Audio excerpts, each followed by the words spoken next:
Hai, Assalamualaikum semua. Selamat datang ke Teh Ibrahim Channel.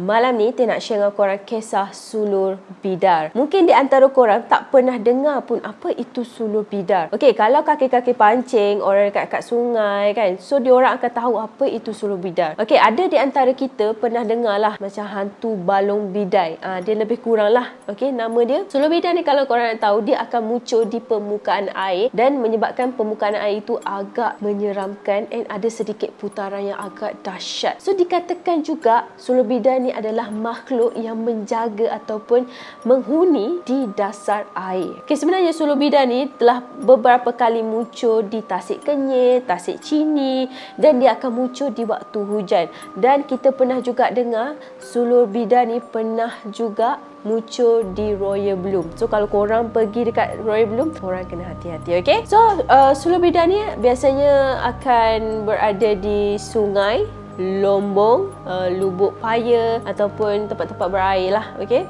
Yang mana kemunculan sulur bidar ni korang akan tahu. Tapi kejap lagi kita akan cerita. Okey, saya akan cerita dulu sulur bidar ni macam mana rupa dia. Okey, sulur bidar ni kalau korang nak tahu, rupa dia tak sama macam hantu-hantu yang biasa kita dengar macam pocong ke pontianak kan. Kalau pocong dia macam bentuk mayat kan. Kalau pontianak dia macam menyeramkan, rambut panjang kan. Tapi sulur bidar ni berpelik sikit lah. Sulur bidar ni bentuk dia seperti empat segi, macam kapet macam tu. Dan di setiap penjuru tika tu ataupun pemandani ataupun kapet tu, dia ada bentuk kepala ular yang sangat menakutkan.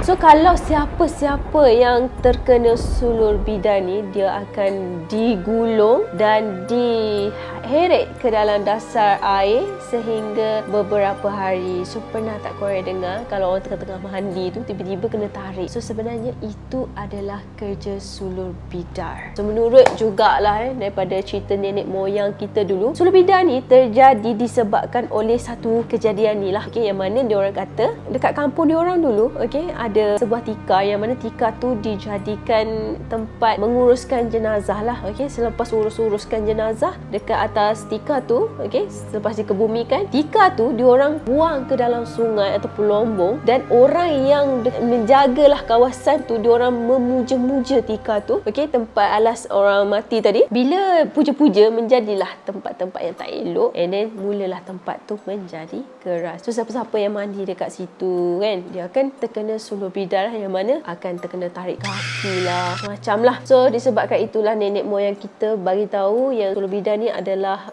salah satu semangat jahat yang mana dia juga macam jin ataupun syaitan lah yang akan mengganggu manusia. So kalau lombong tu macam keras kan, so akan adalah sulur bidar tu. Tapi wallahualam. Alright. Tapi dari segi sains juga ada orang kaji yang mana diorang kata sulur bidar ni sebenarnya fenomena alam, bukan disebabkan jin ataupun syaitan.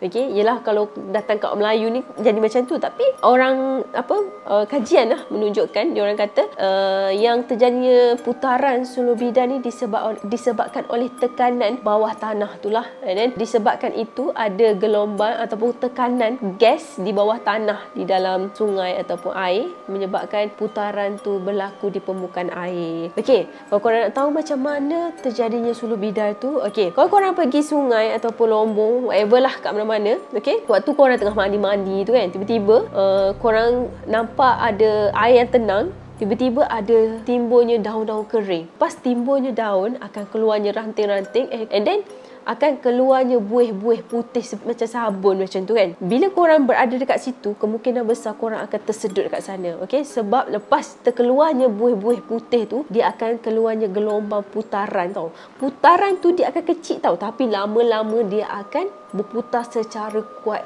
okey? So kalau korang berada tempat tu, korang akan disedut lah. Okay, ada orang bagi tahu kalau korang berada di tempat yang macam tu, korang disarankan untuk azan. Selain untuk melarikan diri tu, korang boleh azan lah. Kalau korang nak pergi sungai, lombong ke mana-mana, korang seharusnya berhati-hati. Okay, jangan terleka dengan apa yang ada depan mata. Okay, InsyaAllah jumpa di next content. Bye-bye.